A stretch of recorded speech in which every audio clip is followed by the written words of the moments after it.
Solitaire Rose Radio, episode 52, an interview with Spiderbaby, Terrance Griep.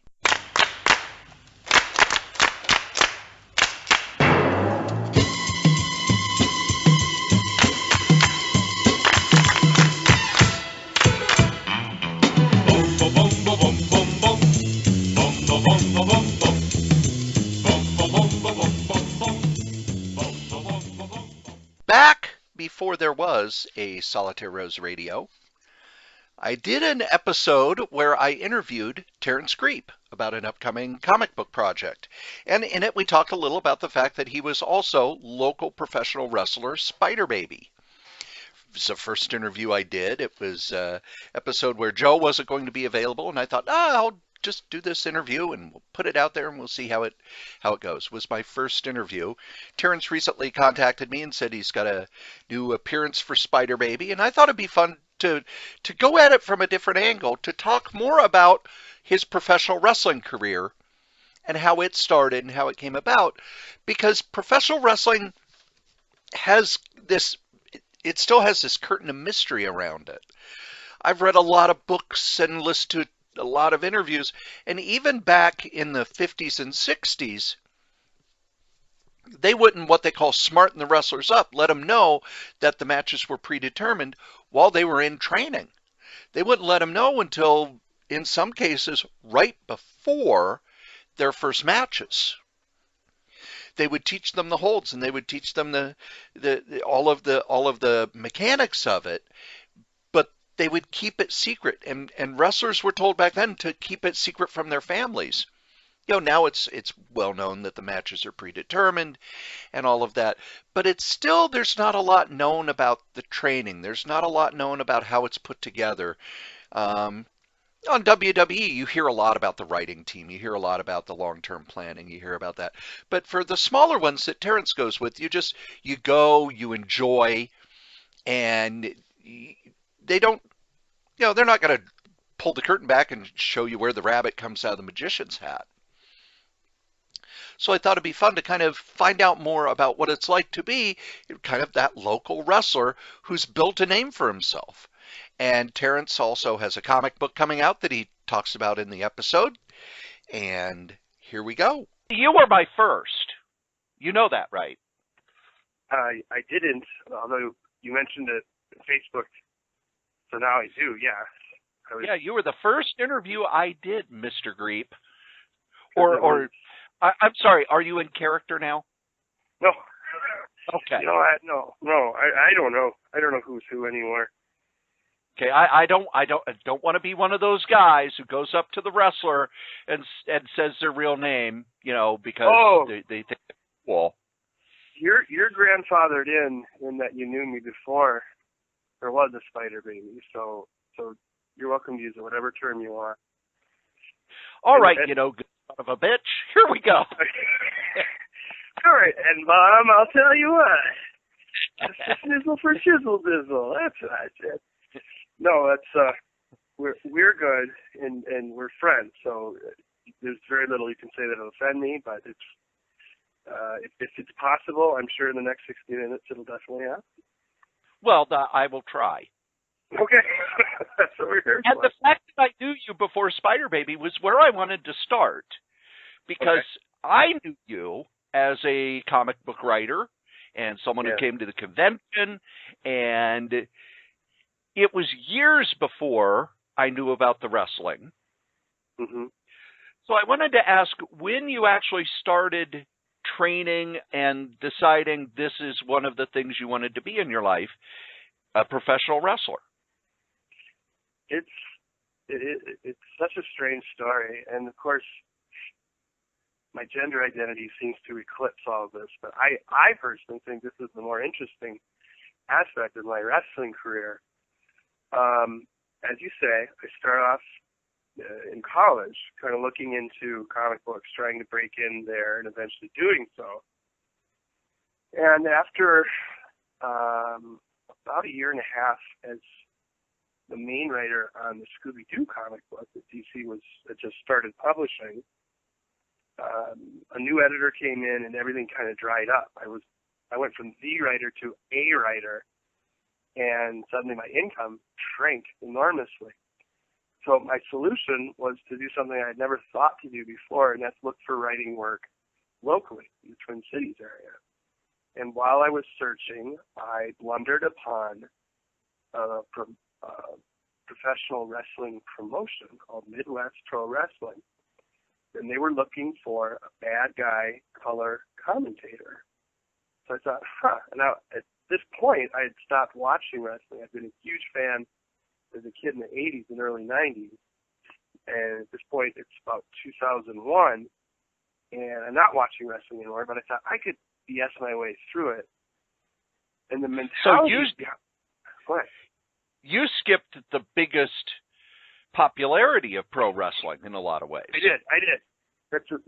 You're absolutely right. I'd heard about Stone Cold and Vince McMahon and all that stuff, and The Rock came into in that time and became superstars. But it's funny because you brush up against it because those characters were household names, and I heard about them, and it just seemed strange to me, and it was strange compared to wrestling in the 80s and 90s. The whole polarity of good guy and bad guy, or babyface and heel, it's been switched basically. The bad guys with the good guys, and Kurt Angle comes out, talks about drinking milk and things like that, and he gets booed. And I just thought, wow, that aspect of it was really interesting to me, because I think it's a mirror of the larger society. What we as a society decided good and evil, and it flip-flopped. As far as getting the job, I got the commentary job for this promotion that also did training. So I thought, all right, it's here. Why don't I take advantage of it? So I bartered a year's worth of writing for the training. The mentality originally was me as the color commentator, that I, as a bad guy, could interview good guy wrestlers, insult them, then have them body slam me or do whatever, and not actually kill me. And after my premiere match, we were all surprised, including myself, that I have a penchant for angering large groups of drunken white people. And that is professional wrestling gold. So rather quickly, I got phased out of the commentary and became a wrestler full time. So it's a really weird, convoluted way. And the writing had a lot to do with it, because I was hoping, and may have skipped over this part, to network with the camera people. I figured, well, I have to work somewhere else besides this. And I thought maybe I could get jobs writing television locally, or something locally. I was thinking in terms of networking more than I was, this pro wrestling thing is really going to turn into something. Didn't think about that at all. I was just looking for writing work, as odd as it sounds. But people who network professionally will hear that story and go, oh, yeah, yeah, that makes sense. People who punch clocks don't quite get that story. They think that sounds convoluted, and it is, but that's the nature of networking. Well, it's also the nature of the entertainment industry. It's, you learn about this, and this person leads you to this, and on and on and on. Yeah. Now, in the training, I think I've told you in the past, I did one whole day of professional wrestling training where I walked away with a concussion because I did not learn how to tuck my head properly. Yeah. How fast did it come to you? Because a lot of pro wrestling training, while the curtain's been lifted a little bit, it's still very hush-hush, very secret. About how long does it take from going in and not knowing anything to being able to do a convincing match? Well, I don't know if I can. To this day, I'm not sure I can do a convincing match, but I sure do try.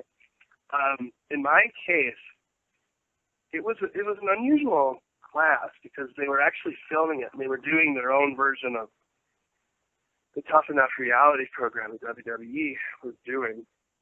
So what was at stake was free training. And I secretly told no one, but I'd already gotten free training and pretended to compete. So it was weird. So I was kind of working the workers, as it were. For me, it was 6 months. And my debut, because I came out before my first match, and Out Magazine had gotten word of that and covered it. We had a deadline. They said, this is the issue that's going to appear in. So I had to become a pro wrestler at a relatively quick pace. It did not come to me at all quickly. I was, there's another trainee and we just sucked at everything. And I called us in a politically incorrect moment the short bus kids of this class. There was like 14 of us. And we were the two oldest students, too. And we were just dreadful. And also in this class was Chad, I can never remember if it's Grable or Gable from the NXT. You know who I mean? The former Olympian? Yeah. His real name is Bats. I know he doesn't mind me mentioning that. But of that class, he and I are the only two who are still wrestling actively right now. But the first thing you learn, tuck your chin, as you learn the hard way. And then there are just 3 basic falls, all of which are borrowed from judo. And like falling backwards, you're trying to drill your shoulder blades into the mat while keeping your arms kind of pressed against your chest. And then as your back hits, you slap the mat at the same time. You're trying to dispense that kinetic energy. And it's such an unnatural thing to do. What you want to do, as soon as you fall back, you want to put your arms behind you. That's just your natural instinct. I used to tell people, the reason I'm having trouble with this is because I'm more evolved than the rest of you. I've got 20,000 years of evolution to your 100,000 years. You know, I'm overcoming all this programming. But so you really have to unlearn your instincts, and that's a skill unto itself. I don't want to get into the dirty little secrets of pro wrestling because that's somebody else's thing. But I do want to talk a little about the fact that you were the first out wrestler. Right. But also it wasn't your gimmick, because if you look through wrestling's history, there have been, and they never come out and say that someone is gay, but if you look at Gorgeous George, or you look at down in Mexico with the luchas, they always have, I forget the exact term, but the men who wear a lot of exoticos. Yes. And WWE played with that during the 80s as well. Yeah. But I remember seeing you at First Avenue, one of your earliest gigs, and it wasn't a part of your gimmick. It just, right. That's who you are. How did the promoters deal with that?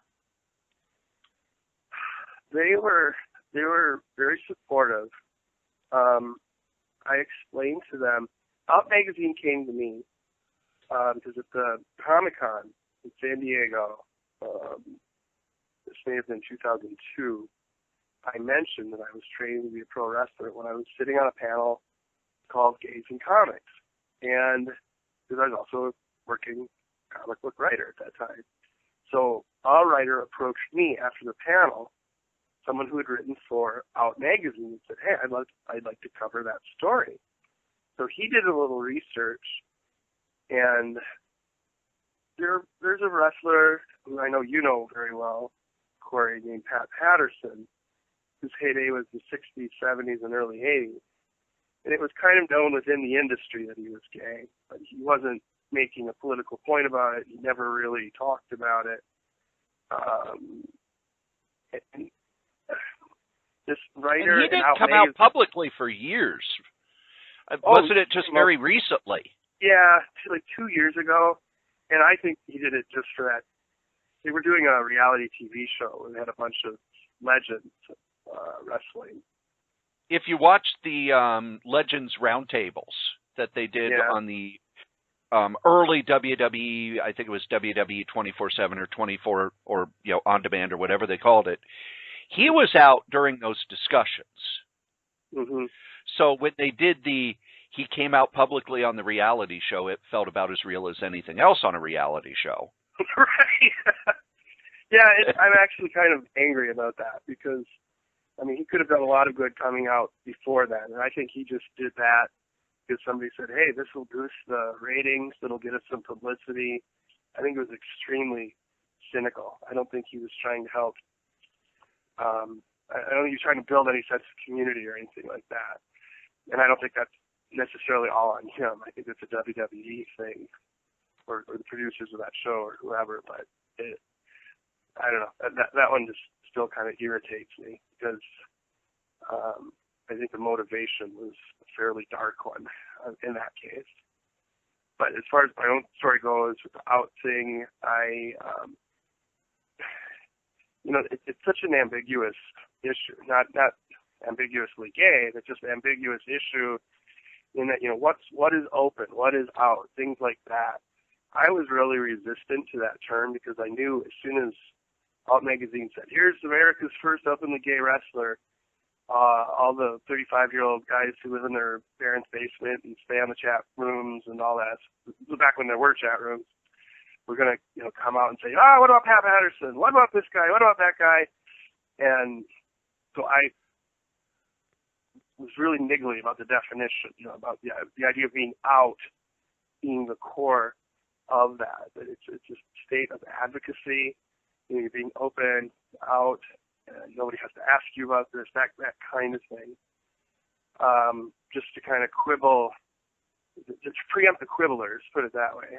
And it was really important to me early on, as you astutely summarized, that my initial presentation was actually based on a fairly well-known wrestler named Bret the Hitman Hart, who had the skull and crossbones or skull and wings design on his butt. He had these Valentine hearts down the sides of his legs. So I turned the Valentine's hearts into spider webs, put a big red spider on my butt. His signature color was pink. Mine was Spiderbaby blue. And that was it. There was none of the traditional trappings, as you say, Gorgeous George, his flowing robes, and he would throw golden Georgie pins, hairpins to the audience for his matches. Exotic Adrian Street would wear wigs, and Gold Dust would wear wigs, and none of that stuff to start. And what kind of surprised and somewhat horrified me is I realized after several matches, even though I was coming to the ring without those trappings, that's what people were seeing. When you say you're the gay wrestler, wrestling fans just visualize you as Gorgeous George, no matter how ungorgeous you look.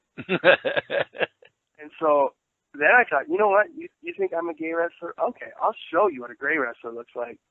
And then I started in with the Cleopatra headdress, wraparound sunglasses, and the feather boas, but all with more of a gothic, spidery kind of aesthetic at work. I always used to tell people who'd never seen me, it was basically the people from Minneapolis anyway. I'd say Jesse Ventura, but without the muscles and with black nail polish. That was about it.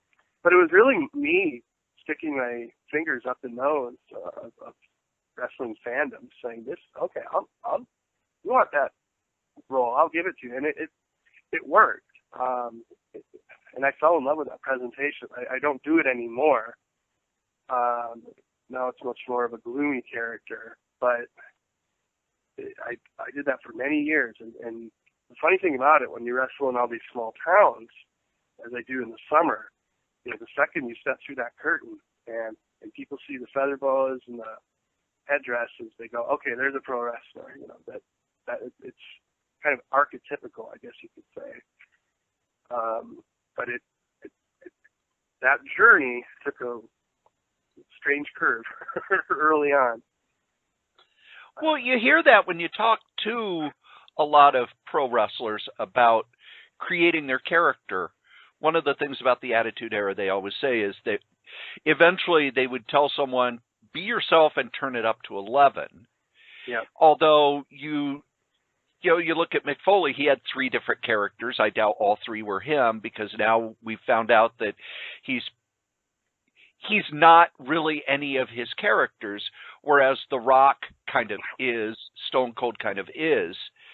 As you were creating your character, Mm-hmm. and I remember at one of those early matches, it was at First Avenue, and we talked afterward about how the other performer thought he was going to be the babyface. And you said, no, you don't understand. This is First Avenue. You're gonna get booed. Yeah, that's the moral And he kind of freaked out in the ring. How did you learn that? How do you learn what crowds are going to go for you and kind of flip you, and what crowds are going to go along with the ride and not question anything? I should mention too that particular guy. I remember it, and because of what I'm about to say, I won't name him. But it took him, for the training question that you asked, it took him 2 full years before. It took him 2 full years before he was ready to wrestle. He just could not get it at all. But eventually he did, and he was a very charismatic guy. But his presentation was more childlike, I suppose you could say, by design. And he was more your 70s white meat baby face who would go out there and shake hands and kiss babies and smile at the girls during a time when people didn't want that. Yeah, you can be assured. And especially an audience didn't want it. Right. And Spiderbaby never smiles at girls. That part you can be really sure of. But First Avenue just took to me. They loved me. I always got the vibe, and that's all it ever was. And that's a lot of times what you're just working with as a wrestler, is that they understood what I was trying to do. And they understood that the message I was sending, and they supported it. And what I was saying back in those days is, it's okay to boo Spiderbaby, who was a heel, bad guy, for what he does. It's not okay to boo him for who he is. And people got that. People liked that. People responded to it. And even to this day, I wrestled last night, and I'll wear this little rainbow bandana around my upper left side, right above my knee pad, to the ring. I used to wear it during matches, and it kept coming off all the time and stuff. So now it's just part of my entrance. So I just take it off along with my big flowing robe and all this other stuff. But I still send that same message in every match. People want to be entertained, and that's really the moral compass. If you look back at this region, the AWA, it was designed specifically. You had a guy like Vern Gagne, who's the quintessential good guy, clean cut, family man, former Olympian, just a regular good guy, at least on camera. And then you had, I suppose, his arch nemesis was Nick Bockwinkel, with arrogant and preening and self-praise, and that was the polarity. That was ultimately the bad guy would win in the short term and lose in the long term in those days. And it was a really basic morality play with almost the same plot every single storyline, at least in the olden days. Now people just decide who they like, and sometimes it's a traditional bad guy, as in my case. And we as promoters, and I mean that in like a small p sense, everyone's a promoter. Pro wrestling is promotion, every pro wrestler is a promoter. And at First Avenue, we all just understood that I'm going to get cheered. It's as simple as that. We could have fought it. We could have had me get on the mic and say, in fact, I did once. I was wrestling a guy who was about to join the Army. He's a very dear friend of mine. It was his last match.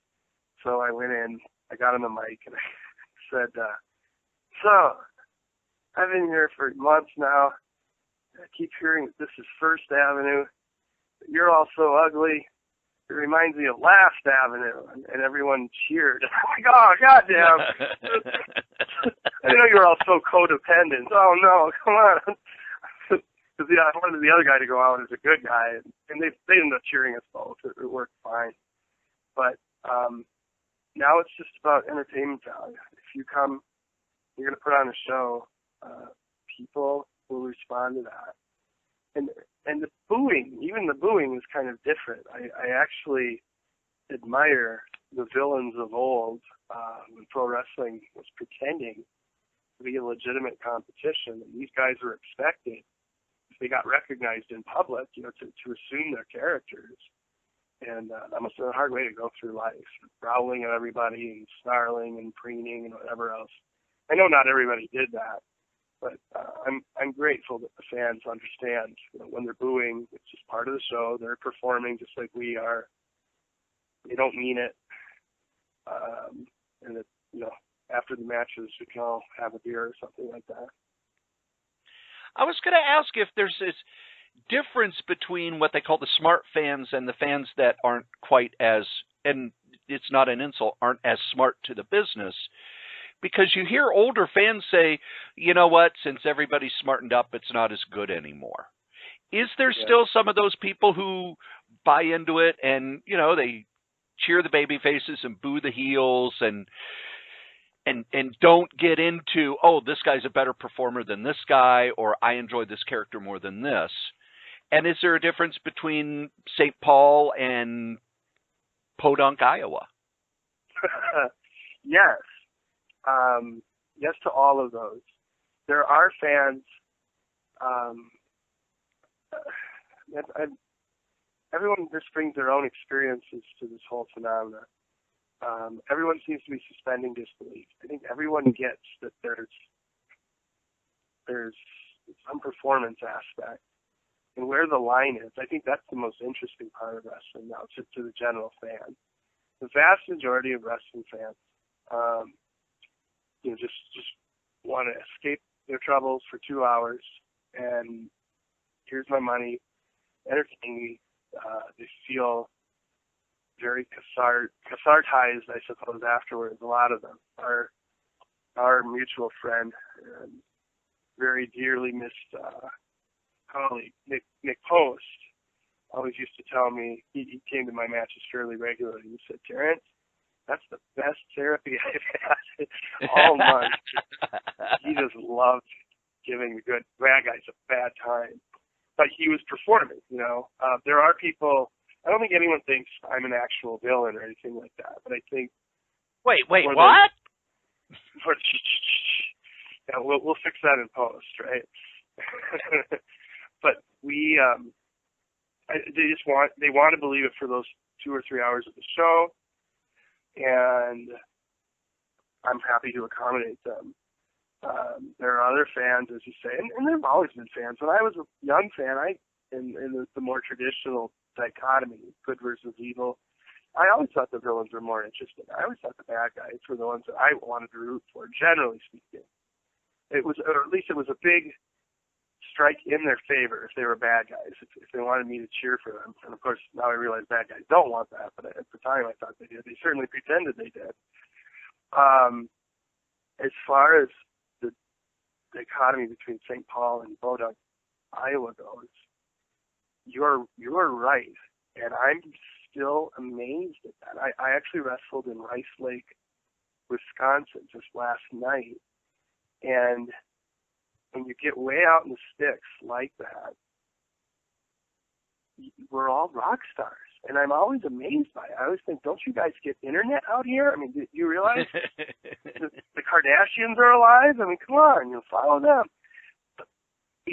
Whether you're good guys or bad guys, people are really impressed with pro wrestlers. And I suspect the same would be true if we were touring musical act, if we're acting perhaps, I don't think Shakespeare would be big in Podunk, Iowa, but something a little more contemporary maybe.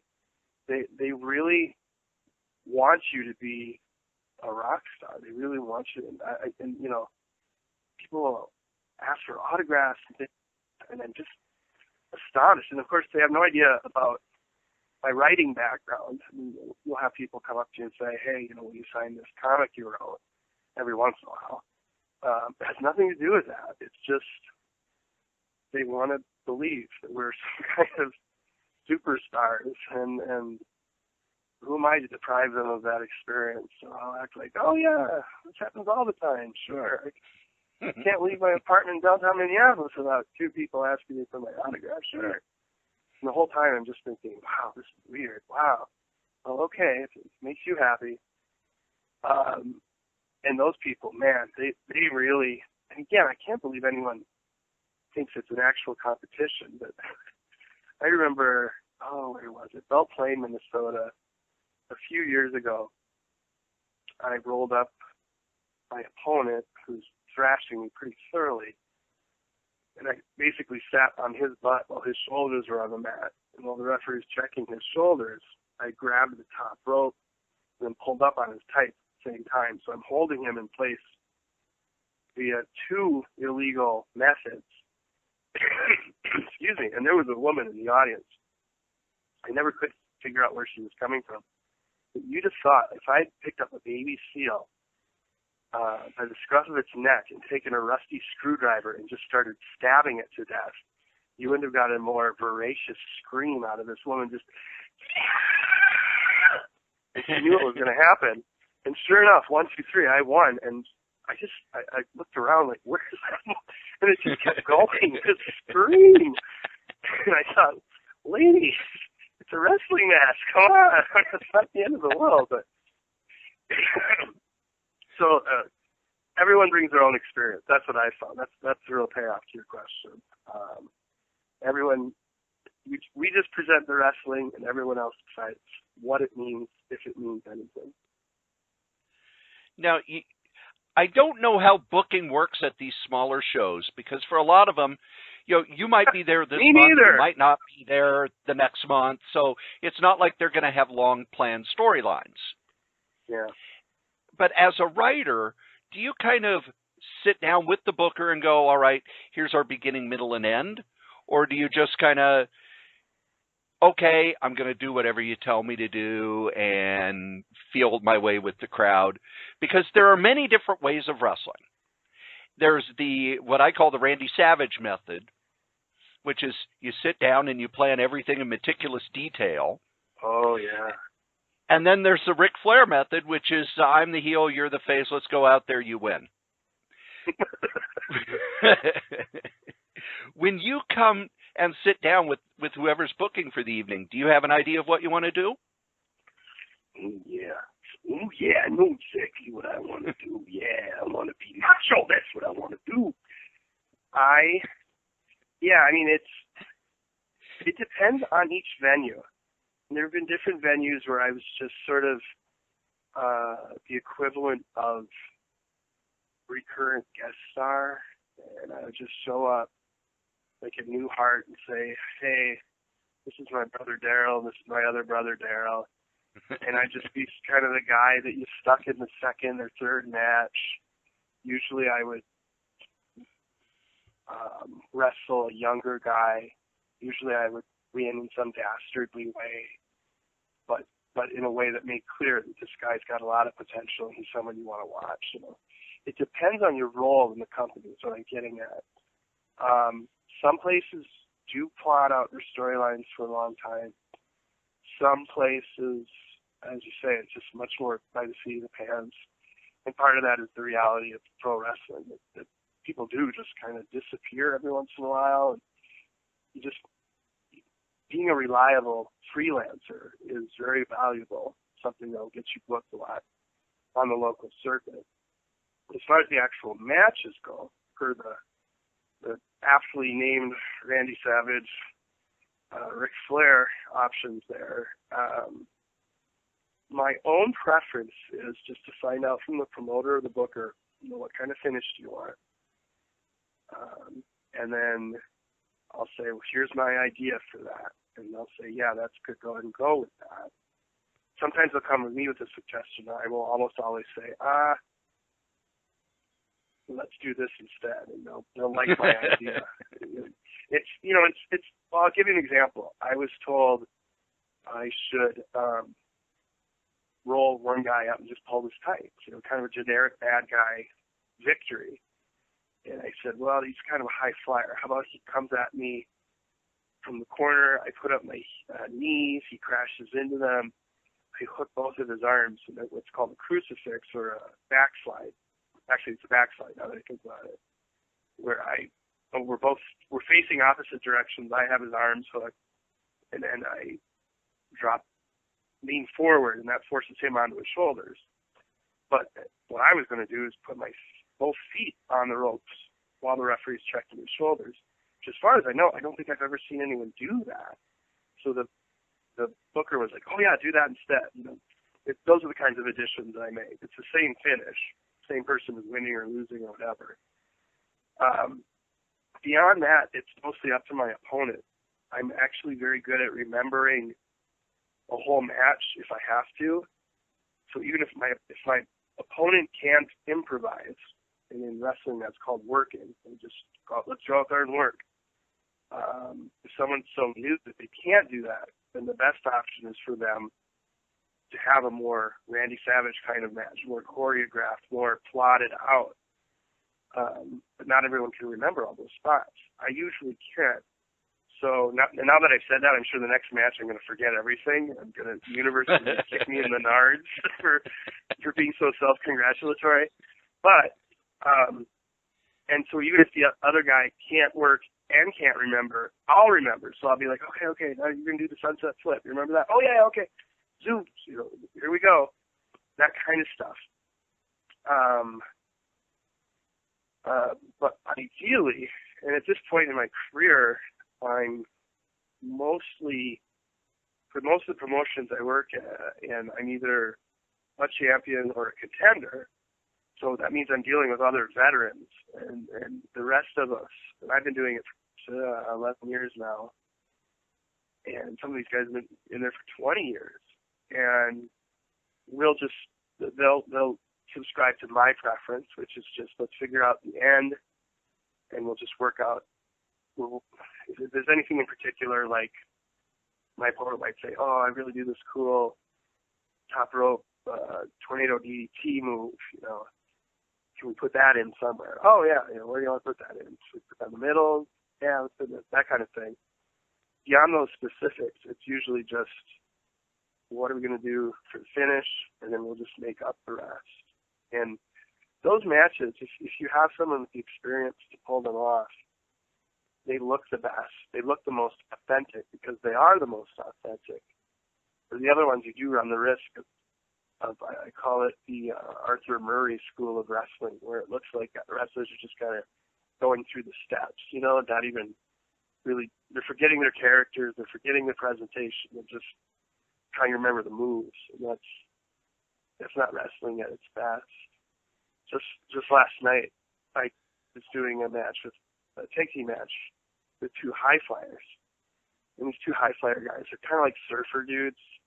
They remind me somewhat of Edge and Christian from the 90s, party boys. And we were about to do the initial lock-on. And rather than doing the lock-up, I did a full cartwheel just to the guy's side, and watching this squatty little fee do that move, the crowd just was stunned, and they just went, "Oh!" and they all applauded. I was looking at him like, "Yeah, that's right." And my partner looked absolutely shocked because he was shocked because I didn't tell him I was going to do it, and I did that deliberately so that I'd get a real reaction out of him. Those sorts of moves, those sorts of matches, I think are the best. Those are the ones the audience can really give themselves over to the illusion, because there's barely an illusion there.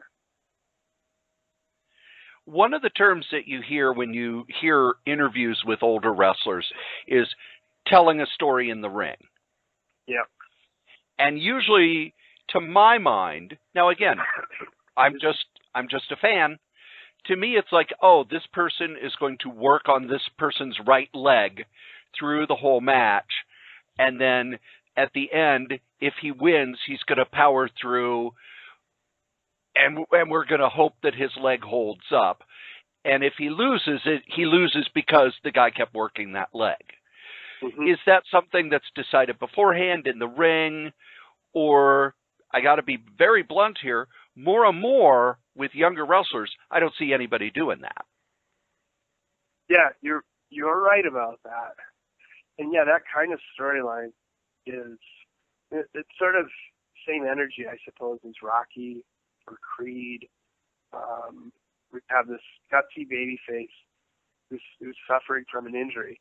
Maybe the bad guy gave him the injury earlier on, without outside of the confines of the match, something like that. Or people working for the villain say, but my God, the gutsy hero is going to come in there. They did that in 1983 when Bob Backlund, after a very long reign as world, maybe when he started, he was the Worldwide Wrestling Federation champion. Now, of course, you say WWE, and he wrestled the Iron Sheik, but he had a really badly injured neck, supposedly. And, of course, the Iron Sheik's finishing hold was the camel clutch, where he sits on the small of your back, grabs your chin, and leans backwards and bends your spine in this unnatural way. And according to the story, he eventually gets Bob Backlund and keeps bravely fighting back, and then getting cut off. Finally, the camel clutch gets put on, and Bob Backlund's manager ends up tying a knot in a towel and throwing it in the middle of the ring. And the manager actually submitted for Bob Backlund because Bob Backlund was too tough and too gutsy and too all-American to do something like that. So there's a story for you. Even in defeat, Bob Backlund still looks very honorable, the goodest of the good guys. I think I could envision George W. Bush saying something like that. Bob Backlund, he's gooder. Gooder than the Iron Sheik. But let's go invade Belgium. Yeah, that's it. Shock it off. Heck of a job. So those sorts of, that kind of story stuff does happen. That stuff really works a lot better on television than it does in a live venue. In a spot show, as they're sometimes called, the ones in the summer, I do a lot of those where we're just part of some larger celebration, Water Days or I Surrender Days or whatever it is. And usually the wrestling is kind of the last night, the topper on these local celebrations. You can't do any kind of real storyline. Now, I've done matches per the strategy you're implying, where a wrestler might throw me in the corner, come and hit me with a jumping knee, throws me in the opposite corner, I move, and he hits the knee in the turnbuckle. Okay, well, now I know what I'm going to be working. Now I'm working the guy's leg, as you say, and that's less of a storyline than a strategy in the context of the wrestling match. And so obviously you're not going to hold the guy's shoulders down if you're working his legs, and then you're going for submission holds at that point. But all of that should be part of the thought process. As you're saying about younger talent, most of them, the ones who last, will learn that. Everybody who starts out just wants to show off, and you wouldn't be a pro wrestler if you didn't enjoy showing off. So it's understandable, but the match just kind of is mapped around, tenfold around, oh, I can do a moonsault, or I can do this cool move. I really want to put it in there. And a little bit of that is okay. It's all right. If it'll make the match look better. But you're not there to make yourself look good. You're there to make the match look good. That's the lesson the young people need to learn. And that's how storylines figure into it, too, for what you're saying. Because then the audience has something to really gnash its teeth into. They can't relate to two guys in their underwear trying to beat each other up. Maybe some of the kinkier ones can, but most people don't really relate to that. But the guy who's fighting up against all the odds, if you've seen the recent Creed movie, it's that same energy, the guy who has something to prove and is trying to prove it, and will he or won't he? Boy, I really want him to. That's when you start caring. That's a story, whether it's a wrestling or a boxing movie or a Tom Cruise film or anything else. I again don't want to denigrate people. I love Ring of Honor, but when I watch it, it's wow, this is really good stuff. But I don't. There are some performers who you kind of follow, and the rest are like, okay, he's kind of a average-looking guy who flips and kicks a lot. And I think the difference, why did Kevin Owens take off and now he's in the WWE? Because he looked different and he had a story, whereas Joe Brony, boy, he could kick you in the chest 42 times in a row without taking a break, but I don't care. I don't care. That's the key. That is absolutely the key. You're right. Yeah, and Kevin Owens, Kevin Steen, as his real name is, that's the name he used to Ring of Honor, just has this talent for really standing out. Partially it's physically, as you're saying, and I'll just come right out and say he's fat. He's a fat guy. Not as fat as he used to be in Ring of Honor. And he can go for an hour. But that's just it. He's a great athlete, yeah. And his promos are so. Go ahead. When I weighed that much, walking up 3 flights of stairs, I was gassed.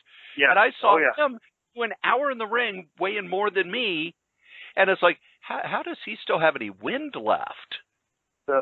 It's remarkable, and I've noticed my own weight fluctuates a little bit. I struggle with that, and when I'm on the skinny end versus the fat end, and you're talking maybe 15, 20 pounds of weight variation there. When I'm on the fat end of that, I can really feel the difference, and it's so much easier to wrestle without it.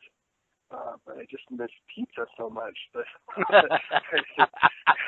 And pizza's around me all the time, and wrestling's only around me once a week. So it's like, hey, I'm Jesus in the desert, and there's the devil.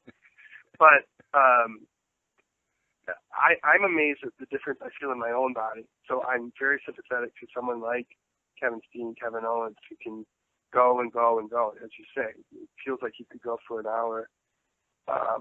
But the key to his success, in addition to that conundrum that we just outlined, is his promos are so interesting. He just presents such an interesting, understated, thoroughly villainous character. I love when he started at WWE, and he's talking about his own son and how his son is a fan of John Cena, who was his first feud at WWE.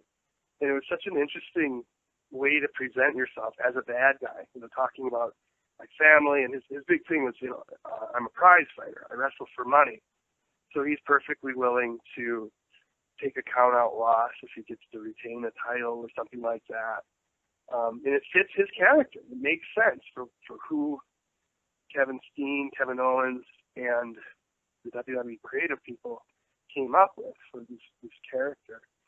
And people can relate to that. People go, oh, yeah, I know a guy like that.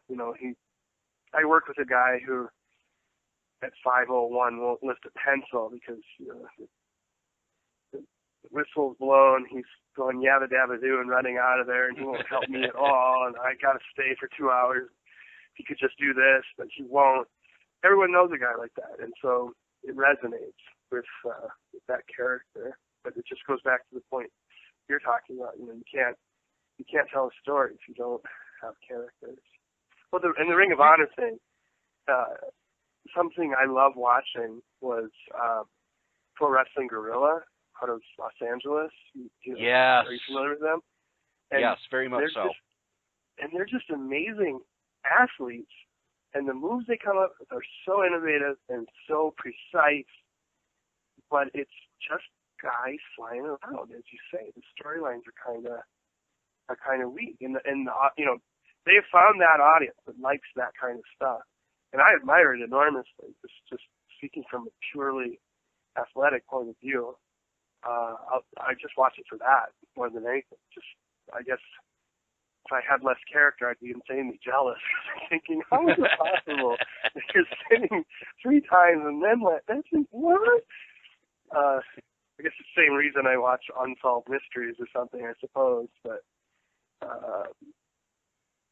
I'm with you in that my aesthetic is a little more classical, and whether it's Ring of Honor, or Pro Wrestling Guerrilla, or any of those other reasonably large promotions, I'm much more interested in characters and storylines.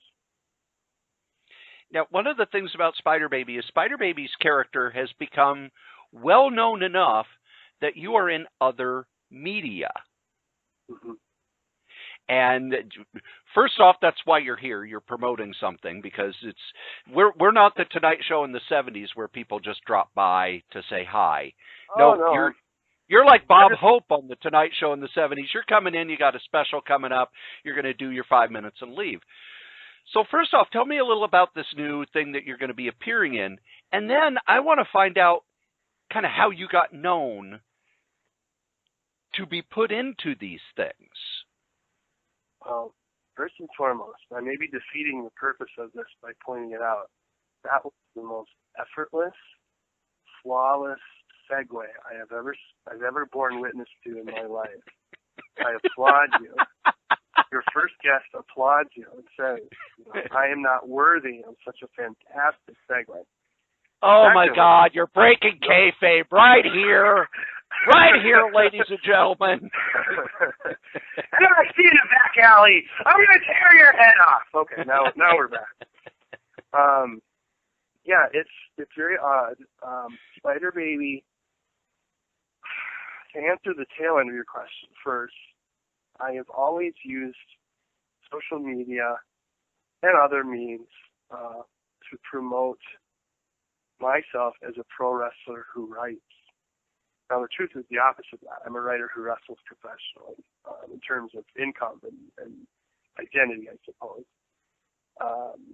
But the way I used to present myself at conventions is, hey, I'm a real life supervillain. I put on spandex, I put on a costume, I get in front of people and I tell these larger than life stories about larger than life characters. Your other writers, when they're writing superhero comics, they're doing fiction.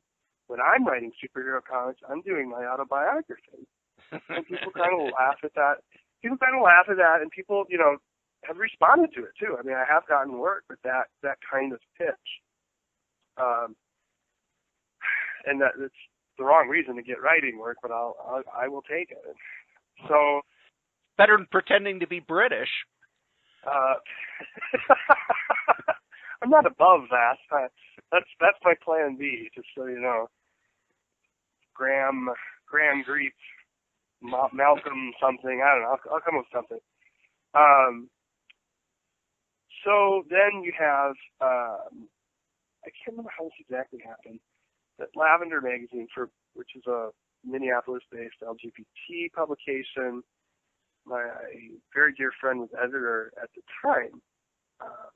And I'm friends with the current editor. I don't mean to make it sound like there's a falling out. There isn't. But one of my best friends was the editor at the time. I can't remember how it came to pass, but Spiderbaby actually ended up writing an article for Lavender magazine. And I think Advocate.com and others too. So Spiderbaby has a very small bibliography of his own, and that really struck me as weird. And it reminded me of David Bowie when he would talk about the Ziggy Stardust persona, and he said, it almost drove me mad. And I thought, oh, isn't that a nice pretentious thing to say for some artiste trying to look like an artiste? And I started to understand that Spiderbaby was outshining Terrance Griep in some ways. I thought, wow, this is weird. And then it gave me a new perspective on characters like the Incredible Hulk or the Demon, different characters who we have two personalities sharing one body. I'm suddenly thinking in those terms. I'm thinking, sorry, Mr. Bowie, you were right, I was wrong, I'm going mad. So, as far as the specific thing that we're talking about, it's Sensational G-Girl #1, published by Heroic Publishing. You can get the details at heroicmultiverse.com. instead of universe, multiverse. Spiderbaby is guest starring in his second ever comic book. And I should say, I guess you could almost say it's his third appearance. A mutual friendly acquaintance of ours, Bud Handel, who's a writer, spends a lot of time in the Twin Cities. He wrote a story where Spiderbaby was getting beat up on television in the background. he asked permission. I was like, yeah, go ahead. So, and I lost badly that match apparently. So I thought, oh, you can't let that slide. So, well, was that in continuity?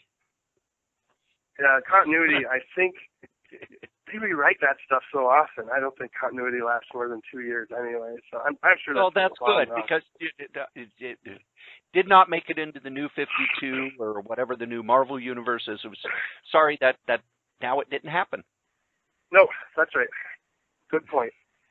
So the very first, then, in that case, using that paradigm, Spiderbaby appearance happened in June of 2012. He guest starred in a comic book called Champions number 55. Champions is the name of a superhero group, and I always loved that. That's where Spiderbaby debuted because he's always so obsessed with becoming a champion in the wrestling ring. So that fit his aesthetic really nicely. The shortest version of that story, Dennis Maloney, the publisher for Heroic, came up with this character named G-Girl. There's this teenage girl who is very strong, very fast, very tough, has some connection to Greek mythology and some other connections to the heroic multiverse, which will be revealed in future issues. And she is really pretty, and one of her more understated powers is she's supernaturally attractive to men who are attracted to women. So Dennis, by virtue of the publicity I'd been doing as Spiderbaby, came up with the idea of having Spiderbaby guest star in an issue of her publishing books. And he asked, do you want to do that? So I said, well, let me stop masturbating and I'll get back to you. Yes, as a matter of fact. Yes, 1,000 times yes. Would I like to be a comic book character in a comic book written by me, a character who is also me? Yes, of course, yes! So it was nice of him to ask. He should have. But I was so excited about that. And so I wrote this story. He actually came up with the broad plot, which was that she and I are on the finals of a wrestling tournament for charity. $5,000 are at stake. She has a charity in mind. And Spiderbaby announces he's keeping the money for himself. And so that just torques her off, which is, of course, that's the story that you were alluding to. That would have been the storyline within the continuity of a wrestling reality, say. So it sold really well, as I understand it, of all of Heroic's books. And they've been around for 25 years. Before that point, this was their best-selling issue by 500%. They outsold whatever had been the previous record 5 times over. Yeah, I was stunned when I saw it. There's some press release floating around out there. I couldn't believe that. But I was very proud of that. Still, I'm proud of that. So, of course, first thing you do then is, let's make a sequel. Okay, yeah, let's make a sequel. That's what's coming up. And that'll be in Sensational G-Girl #1. That's the name of the comic. And my story is actually only a little 8-pager. And it's a fun little premise, I think. There's this really big, dumb wrestler, supervillain named Ogre, who's kind of an evil version of the Hulk, a lot less strong, but same dynamic, very dumb, but mean. And he had been defeated by G-Girl in his her first appearance. So, as an ongoing joke throughout the whole Heroic multiverse continuity, everyone teases Ogre about getting beaten by G-Girl. And this is all explained in exposition, but while in prison, Ogre notices Spiderbaby bragging about having beaten G-Girl in Champions number 55. So his mentality is, if I beat Spiderbaby, the guy who beat G-Girl, why then people will stop teasing me. And then, so he attacks Spiderbaby after the matches. He sets up a trap in a basement. And so Spiderbaby took advantage of the fact that most of Champions number 55 happened in a wrestling ring. It was his element. Now he's completely out of his element. He has to fight a supervillain on the supervillain's terms. And it doesn't go so well, at least not at first. And of course, and then at one point, my favorite line, Ogre says, "Oh, did I say beat Spiderbaby? I meant kill Spiderbaby." And Spiderbaby's like, "Oh boy, this guy's not playing. He's not kayfabing. Oh boy." So, this is a shoot, ladies and gentlemen. This is a shoot on the biggest Nitro ever. Ding, ding, ding. But there's no bell. So anyway, that's the setup, and it's a lot of fun.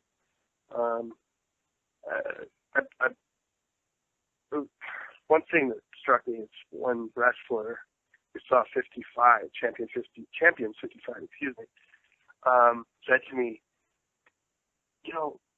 it opens with me borrowing a technique that wrestling uses when they do the Saturday Night Live events, or what am I saying? Saturday Night main events, right? The WWE has occasionally appeared on NBC during the Saturday Night Live time slot. And they'll always open up and they'll just give all the exposition. I'm Triple H, and I'm the world champion. I'm going to beat my opponent. And then in comes John Cena. I'm John Cena. I'm challenging him for that title at WrestleMania in 2 months. But tonight we're tag team partners. And then there you go. You're off to the races. Now there's your story. So I did the same thing exposition-wise in Champions 55. And this wrestler commented, "Boy, he sounds just like you." He is me. I wrote me. Yes, of course he sounds like me. What did you say? Oh yeah. I guess I haven't gotten used to that yet. I'm like, okay, well, get used to it.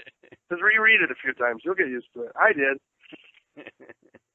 So that's the thing. Thank you for letting me mention that. God, sorry, I'm so out of it. HeroicMultiverse.com. Now I will be Cesar Romero. We can talk about anything you want. He's like Cesar Romero on the Tonight Show. Talk about what you want, Johnny. Go ahead. Now, will this comic be available in shops, or will it just be kind of in local shops? I know because Champions 55 was in local shops, but I don't know if Heroic has a deal with Diamond. Do you know if they do or not? They don't. They've deliberately gotten out of the distribution game. And it's frustrating. I still write for them, but other characters. It isn't just narcissism number 1 and narcissism number 2 that I'm doing for them. I'm their main writer for a character named Dr. Arcane, who's sort of the resident patriarch sorcerer in that particular continuity, and other characters too. And Dennis just got so frustrated with the distribution system where the story he likes to tell is that, he went to a store, who didn't know who he was. They only ordered 10 copies of his comics. They all sold out. He asked, "Can I get a copy of that?" They said no. It's gone. He said, "Well, why don't you order more?" "Well, it doesn't sell very well." Well, so Dennis's thought was, if you ordered more, it would sell more than 10. But if you sell 10 and they're all gone the day they put them on the stands, So his solution, and I think you can see a lot more of this too, and you have seen a lot more of it with all sorts of versions of publishing that are coming into existence thanks to this internet thing. I would have sworn it was just a passing fancy, but apparently it's here to stay. So Dennis just does it himself through Kapow. So if you're listening and you want to pick this stuff up, just head on over to that website. multiverse.com. Well, we've gone over the hour, believe it or not. Time flies when you're being a complete self-indulgent prat. Well, Not you, but me. Isn't that why you get interviewed? Come on, let's be honest. Every writer, Stephen King talks about how every writer had their Playboy interview in their head before their first novel was done. My version, it's actually Terry Gross from Fresh Air, but yes, it's the same dynamic. Yes, and I thought it'd be Gary Gross. You're a very apt substitute for Terry Gross.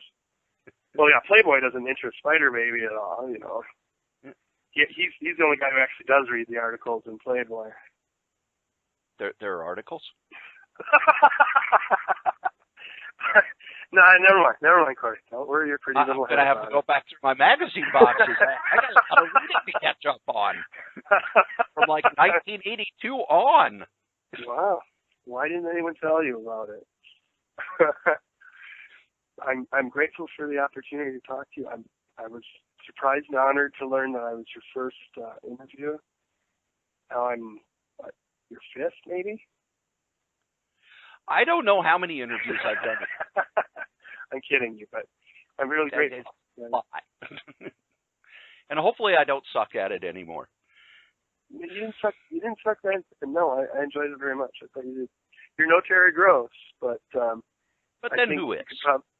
Who is Terry Gross, and that's it. But I think you could do. I think you could get your first article published on Playboy, at least on the website. Well, there we go. Something to look forward to. I could be next to all the not naked women and no cartoons. I think you found your niche, kid. You're off to the races. Make me proud. Thanks again. Thanks again to Terrance Griep. Thanks to Spiderbaby. Going to thank both of you. Yeah, that's the second one specializes in submissionals. It's a good idea to stay on his good side. That's true. And there you have it. My interview with Spiderbaby and my interview with Terrance Griep and where they intersect. I want to thank Terrance for doing the interview. I also want to thank these guys, my sponsors. Believe it or not, kids, this silliness has actual real sponsors. Our first sponsor is Graze.com.